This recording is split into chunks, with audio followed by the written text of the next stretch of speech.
good evening and welcome to We the People Prepping. This is Dan. Tonight we're going to talk a little bit about current events going on around the country. Did you know that earlier this afternoon there was a 4.3 magnitude earthquake centered in Oklahoma, but it shook parts of Kansas as well.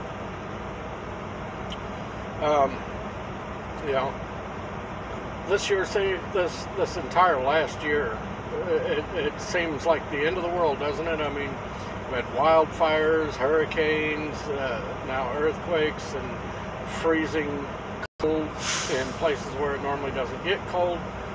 You know, it's like the world's gone totally mad. On top of all that, we have this pandemic going on. You look at Texas here.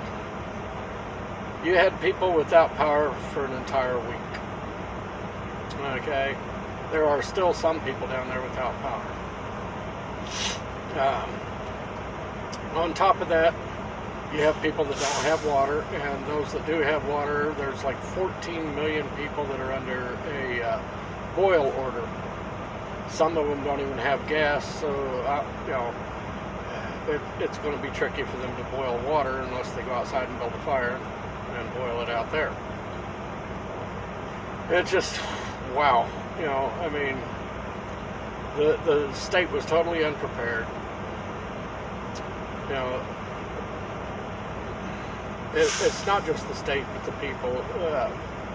You'd think that more people would be prepared, given the last year that all the things we've gone through in the last year.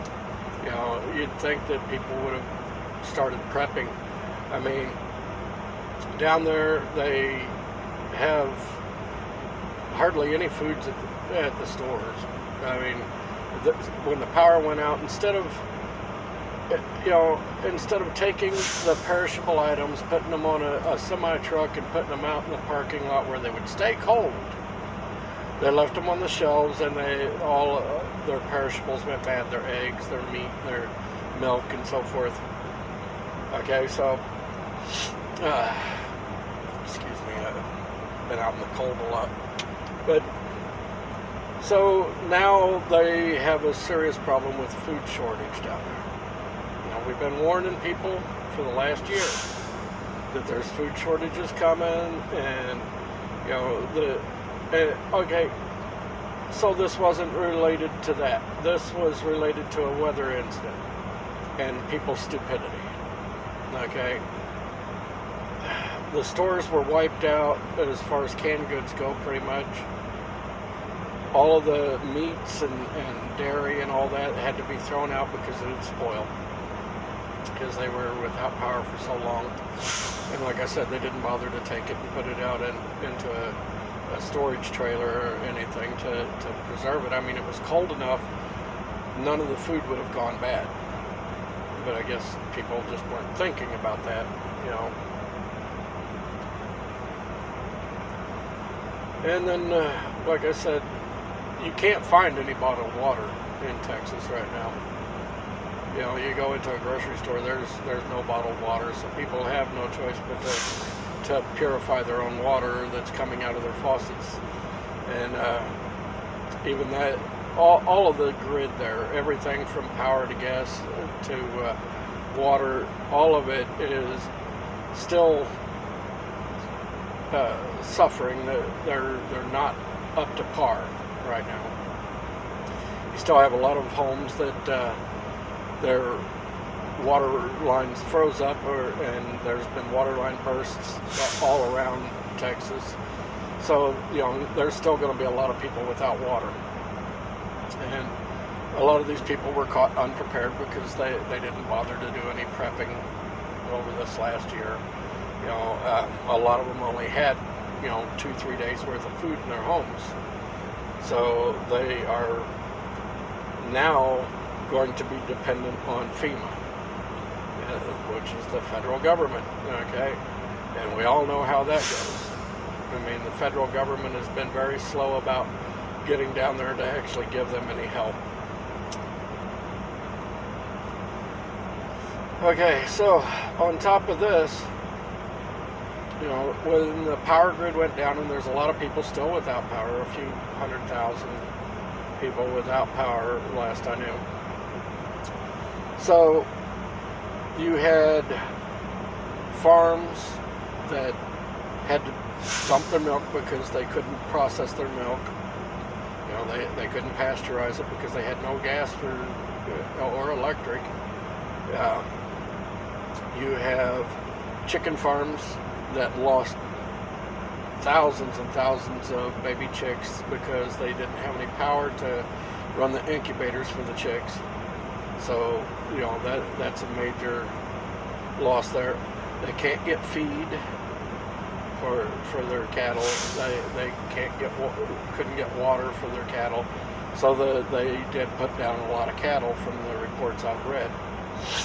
So what does this mean for the rest of us? It means the price of everything's going up, including gas prices, you know, chicken, beef, you know, all of it. It's getting ready to go through the roof because of this storm that rocked Texas and, you know, and all that area down through there. These people aren't used to the cold weather. You know, they should have been prepared for this, really. I mean, you know, it's not common, but it has happened several times in the past. You know, I remember back in somewhere around the mid-'80s, they got a deep freeze, cold snap like they got here recently in Texas, and it wasn't nowhere near as bad as it is now, as far as you know, keeping the power on and all that. The power grid in Texas almost totally failed. It was just a few minutes from actually total collapse, from the report that I read on this. So, you know, people down there are really hurting right now. Okay, and well, it's finally starting to thaw out. We've got trucks that are actually going to be able to get into the state now. You know, my company just opened Texas back up yesterday to run into. So, you know, things are looking pretty bleak for the people of Texas. Yeah. The losses of, you know, the farm animals, chickens and cows and so forth is going to really take an impact on the entire country. And because they had to use so much fuel to create electricity and everything, you know, that's going to affect the fuel prices nationwide. Now, I just got done reading an article on the utility companies down there in Texas. These people are, there's no nice way to put it, they are fucking the people of Texas. But this article said that some people in Texas could get electric bills as high as $10,000 for this month because of this that's going on right now. Now, it also went on to state that there are laws that are supposed to protect consumers against this, against price gouging in a emergency, but they are not sure whether or not these laws would cover the prices of the electricity and heating fuel and all that. There was a report of a guy in there that he has a home that's sitting empty, and you know, he kept the thermostat at 60 degrees, and they sent him a bill for this here, and it was almost $1,000. Okay, and that's nobody living in the home. You know, he was just keeping it, you know, at 60 degrees to keep things from busting and all that. Now, personally, I would have turned it down to about 45, you know, it is what it is there. But you know, there's going to be a lot of families that are going to get extremely high bills, and the electric company down there is telling people, well, you know, you can get government assistance through the light heat program, and you know, different other public assistance programs to help the low income.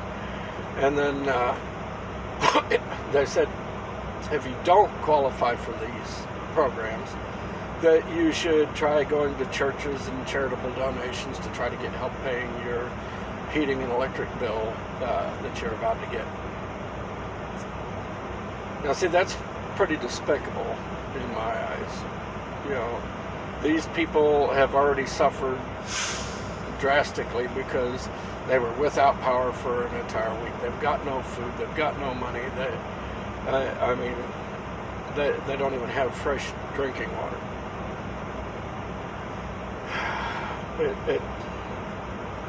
It's a situation that's, you know, just going to keep getting worse. That's all there is to it. I mean, because now the government's involved, and we all know that when the government gets involved, everything gets fucked up.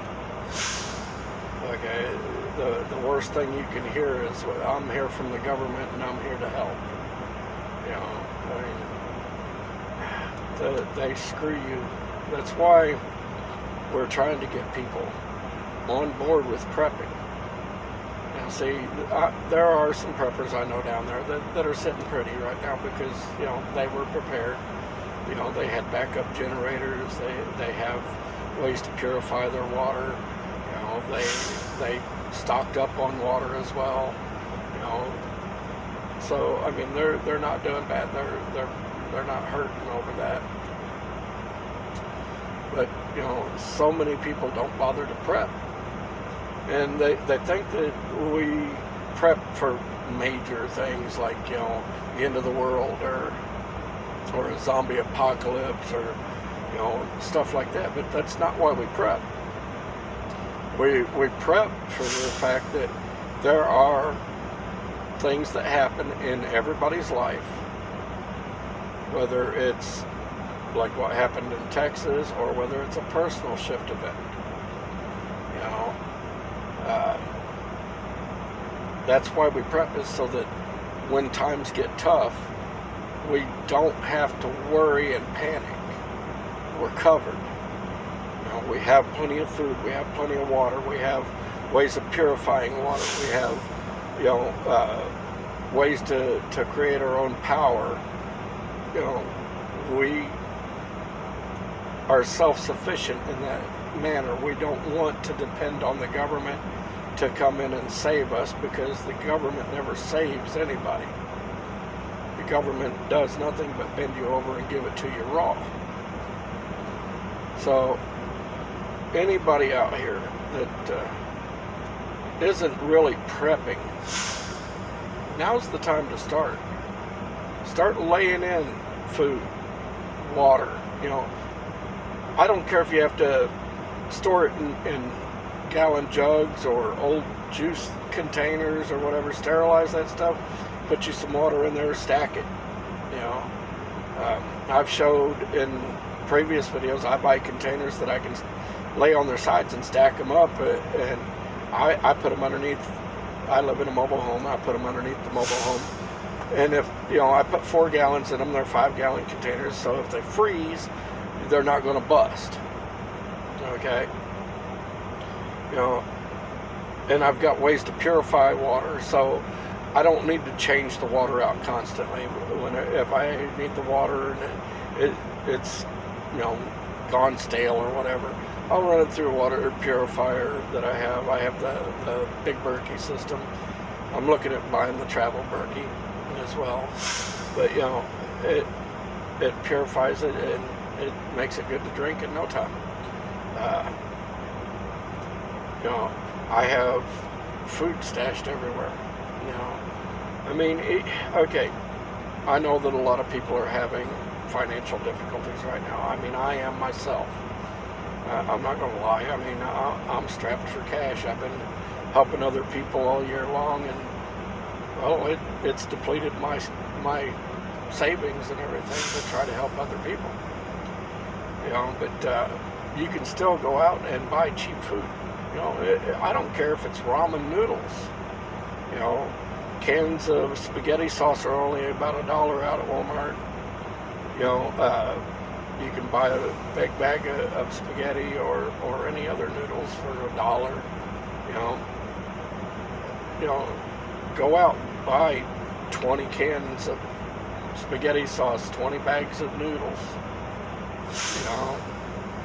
You know, that'll at least, I mean, you know, that'll feed your family for 20 days, really. I mean, you know, buy canned soups, you know, and rice.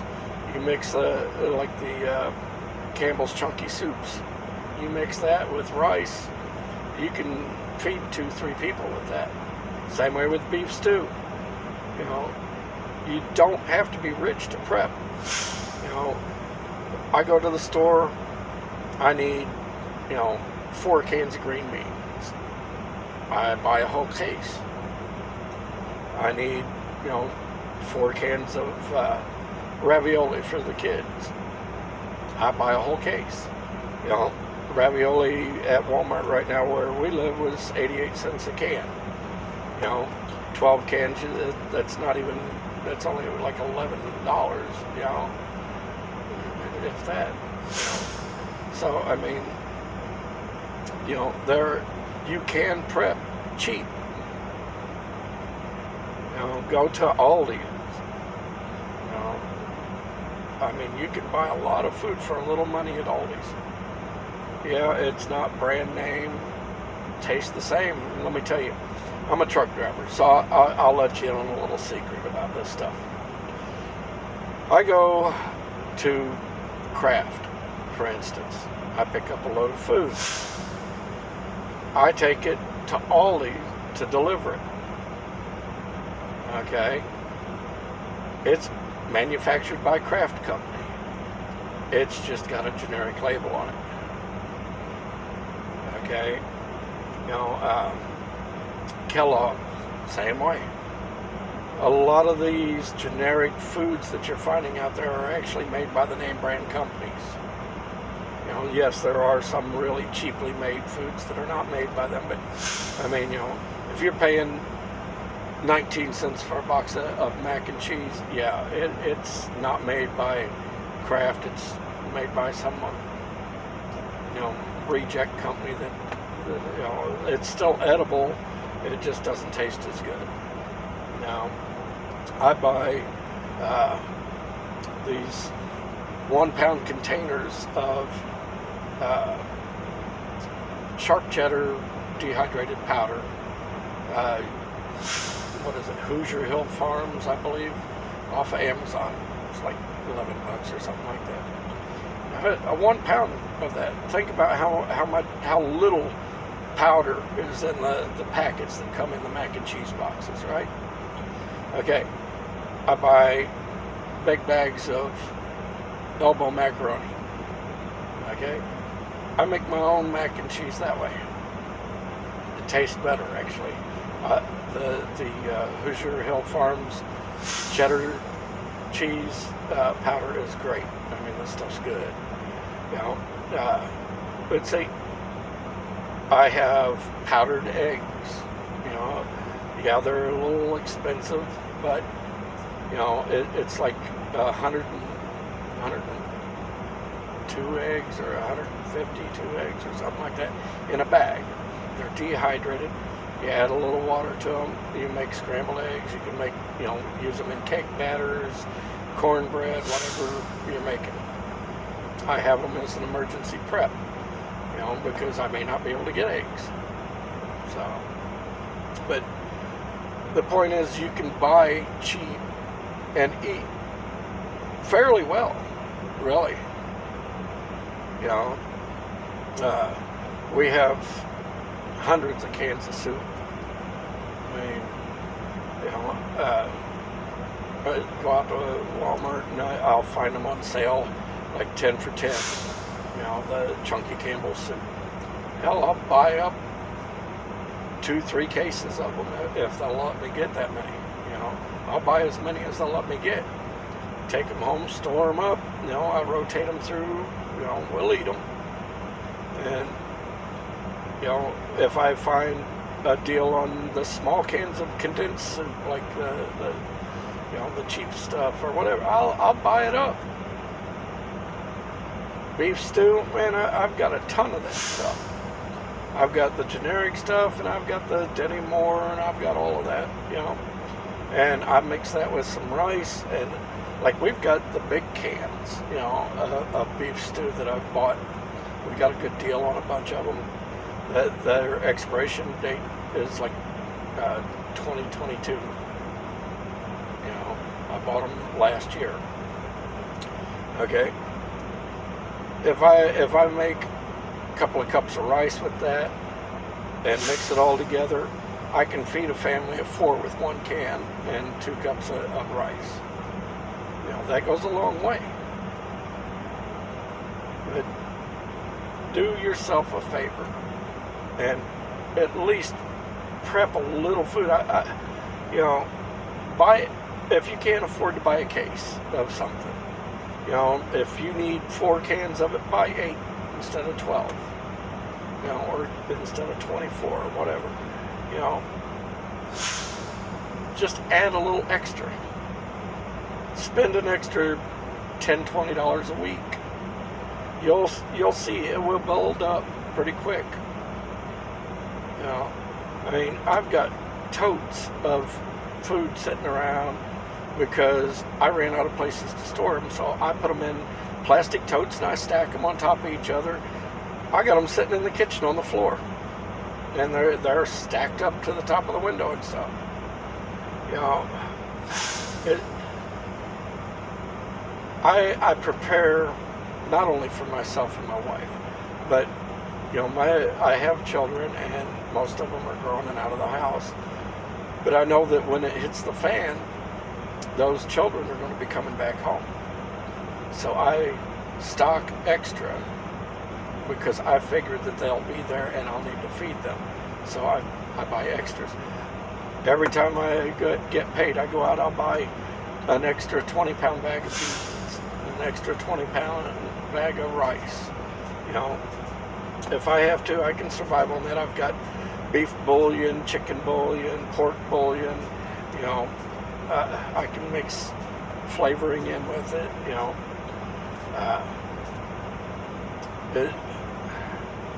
you just have to buy a little bit, even if it's just ramen noodles. I mean, who can't really afford a 12-pack of ramen noodles? Now, I buy them in the, you know, little packages as well as in the cups. You know, and I've got them stored around everywhere. You know, I've got them, you know, in my entertainment cabinet, in the top of my kids' closets. They're full of ramen noodles and stuff like that. You know, I put them in totes when I stack them in the closets and stuff. You know, but that'll be good because we do have a lot of farm fields around us, and mice have a tendency to come into the house. You know, but I also have mouse traps set everywhere, mouse baits put out, and all that kind of stuff. But you know, I just buy a little extra every time I go to the store. And my wife, she'll look at me sometimes and she'll go, "Do you really need more of that?" You know, and I'm like, "You can never have enough." You know, she goes, "Well, when's enough going to be enough?" And I'm like, "Never. You can never have enough." You know, I've got an entire pallet of Spam.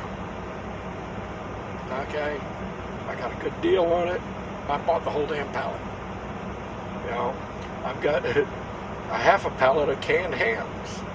You know, now, you know, a lot of times we can't get to finish off all of our prep, you know, the stuff that we're prepping before it expires.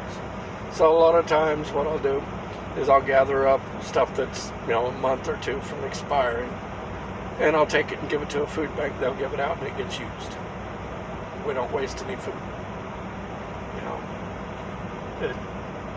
that way, because we can't always rotate through everything. I mean, we would have to, I would weigh 600 pounds right now if I ate enough to be able to rotate through all that stuff in a year. You know, I mean, but my point is, it didn't happen overnight. Okay, these are preps that we've been building up for years, but it all started with just buying a little extra here and there. You know, it's not like we went out and we spent an extra $100 every week. It was an extra 10 or 20 bucks, and we stacked up extra foods. And then, you know, of course, we do a garden, so we're canning foods as well.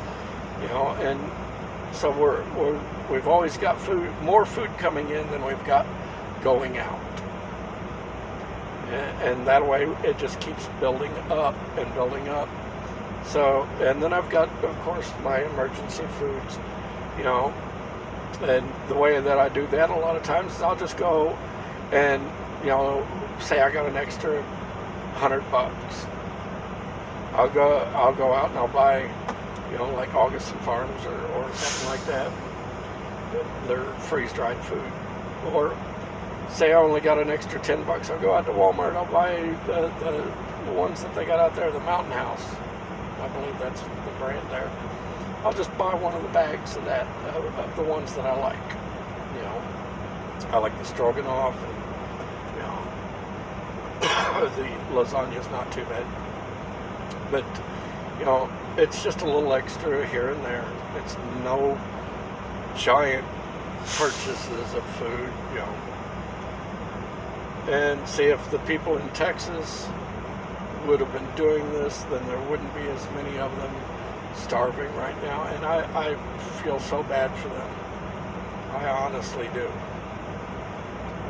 But, you know, I'm not in a situation where I can help all those people out.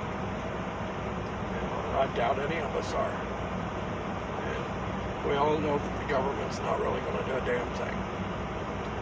So, you know, it's one of those things where you wish that they would listen when you tell them what they need to do, but because they didn't listen and get prepared, they are in the situation that they're in. And that's the way that this world is going to be when we have a major shift event.